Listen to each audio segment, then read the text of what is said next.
Bali has been hailed as Indonesia's island paradise, a popular destination for tourists all over the world.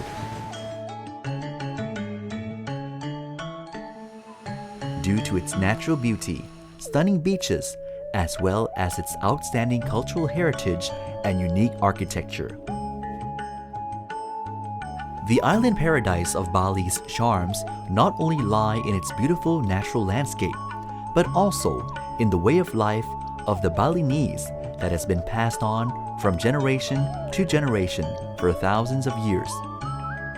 Even though more than 90% of Indonesians adhere to Islam, Bali is an intensely Hindu community with its own unique culture.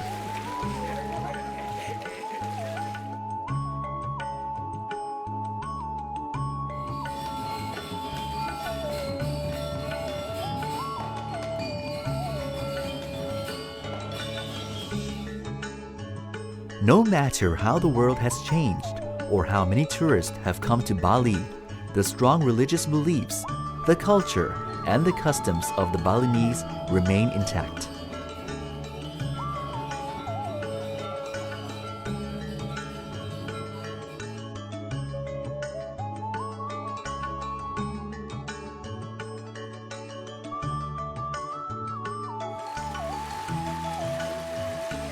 Hinduism in Bali is a religion of holy water, as holy water is an important element in its numerous rituals, a mix of Hinduism that worships the Shiva and Buddhism that was prevalent in the area in ancient times.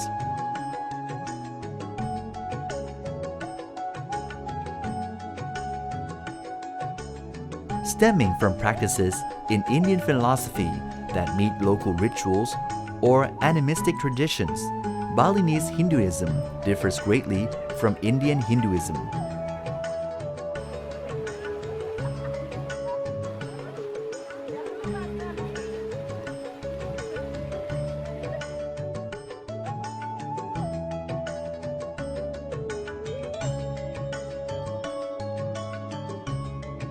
The supreme god of Balinese Hinduism is Sang Yang Widiwasa, the all-in-one god and origin of the universe.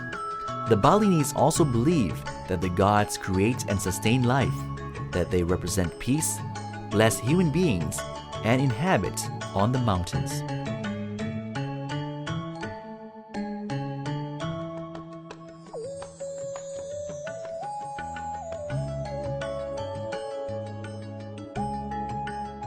Due to their strong belief in the gods, it does not come as a surprise that Bali is home to over 1,000 temples.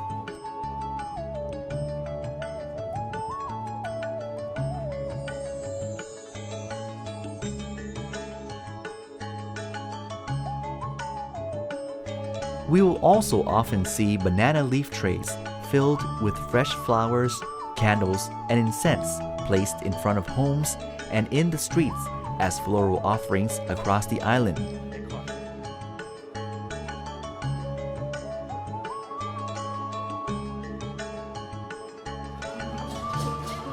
Many residents flock to Pura Ulan Dandu Butor, one of Bali's most important temples, to make offerings to the gods.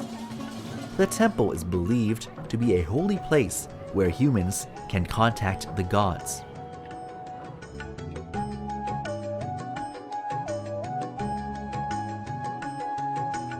Central to the worship traditions of the Balinese is Shiva, who has a direct relation to the way of life of the locals, as he is both the creator and destroyer of the universe, which allows him to recreate it.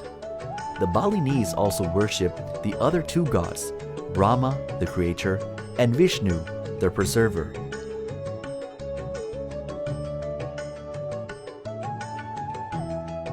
Furthermore, the Balinese believe in the local spirits and deities that bring prosperity to their land, such as the spirits of the mountains, lakes, trees, and rivers.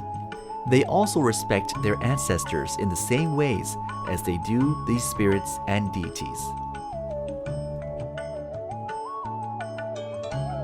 To illustrate, the Balinese show the utmost respect to the Gunung Batur, an active volcano aged over 50,000 years, believed to be the residence of the sacred spirits.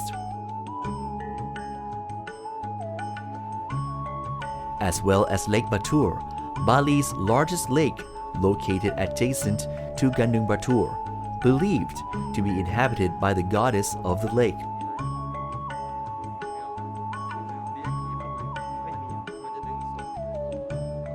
In rice fields, in addition to the goddess of rice and fertility, there are shrines and offerings made to other spirits, protecting the fields and water sources that provide prosperity.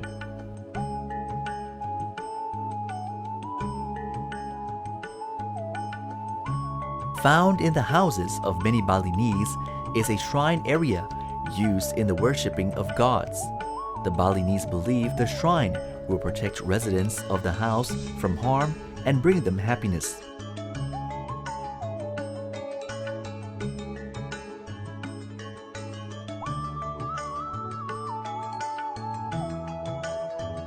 As for these demonic and monster-like statues, they are not considered evil things. The Balinese believe their presence in temples or their houses will keep away the evil spirits.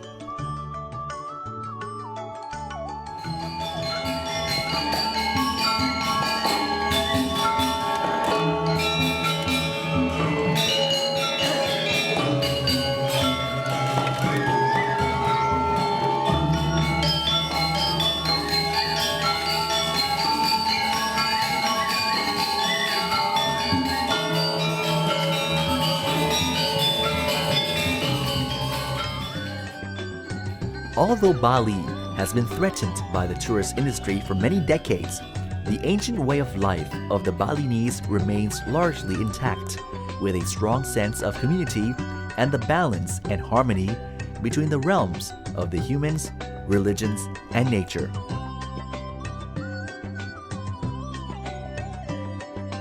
The Balinese cultural landscape, reflected in the outstanding terrace farming, has its origins in the gods.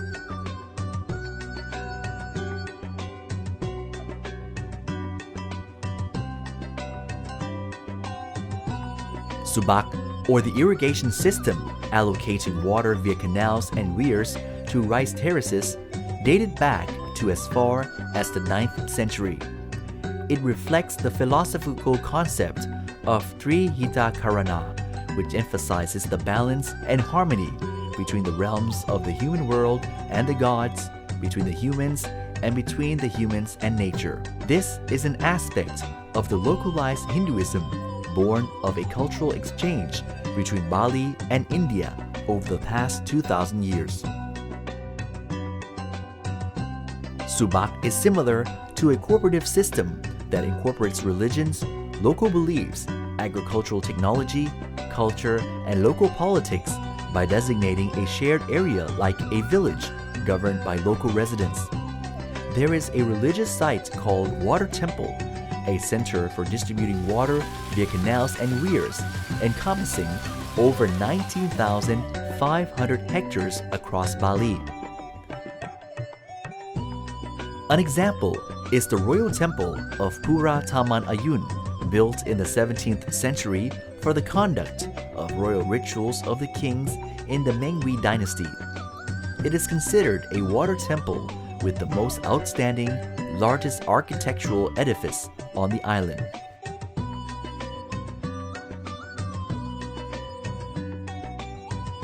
An important element is the complex water allocation system, built by cutting through the stones and installing bamboo pipes to supply water, some of which are several kilometers long.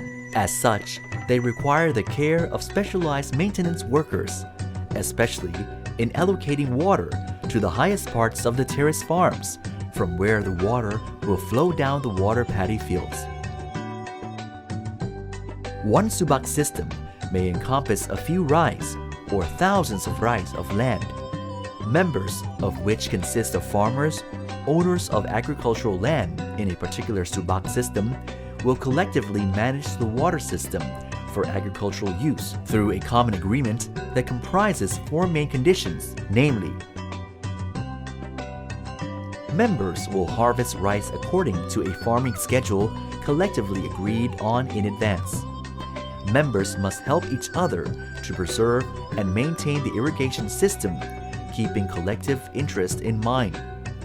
There are specified procedures for mediating disputes between members, and an agreement that all members will participate in religious rituals together.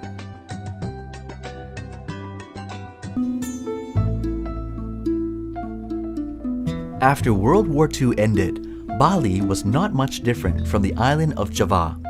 The Indonesian government introduced the Green Revolution from the Western world, promoting the growing of new crops in Bali and the use of chemical fertilizers and insecticides to increase production. It also urged farmers to do the farming as frequently as they could in a year, without considering water usage schedules, as had been the case in the past. The new method of farming stood in sharp contrast to the traditional farming and irrigation methods that had been practiced by the Balinese for thousands of years. It was not long before the negative effects of the new farming method surfaced, starting with water shortage and followed by a pest problem and contaminated water and soil due to insecticides. After studying the impacts the new method had on farming, the Indonesian found that the earlier generations of Balinese had long discovered that subak is the irrigation method that is most suitable for Bali's landscape. Not only that, but subak also prevents against pests and several other problems. Eventually, the Indonesian government decided to return the power in farming and water resource management to the residents of Bali in the early 1990s.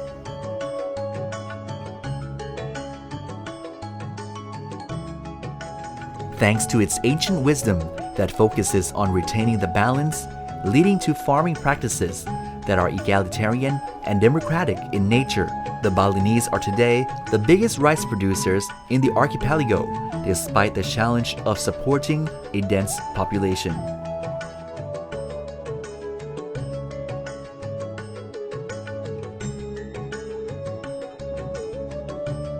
At St. Petersburg, the Russian Federation on 29th of June 2012, subak was enlisted as a UNESCO World Heritage Site.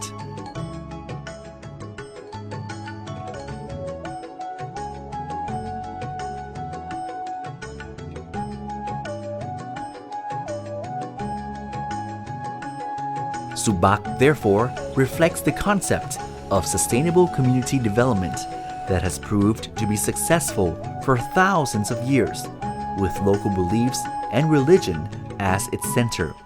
The system also inspires the local government to be committed to the concept of sustainable development and adapt this concept in other areas.